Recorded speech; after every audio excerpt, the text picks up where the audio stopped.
ən böyük bəla qeybət xəstəliyidir. Ən böyük bəla. Və bundan Allaha sığınmalıyıq ki, ya Rabbi, bizi bu xəstəlikdən qoru. Ya Rabbi, qeybət edən qardaşlarımıza şifa ver, onlara yardım etkinən. Və qeybətdə onlara yardım etməməliyik. Bax ki, Fudeyl İbn İyad Rahimallah nə söyləyir?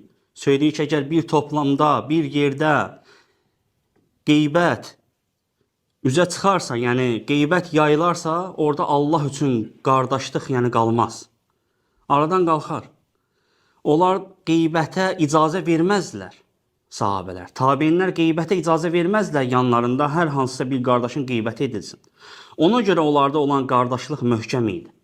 O zaman ki, qeybət girdi, artıq necə ki, Fudeyl İbn İyad Rahimallah deyir ki, ortada qardaşlıq qalmaz.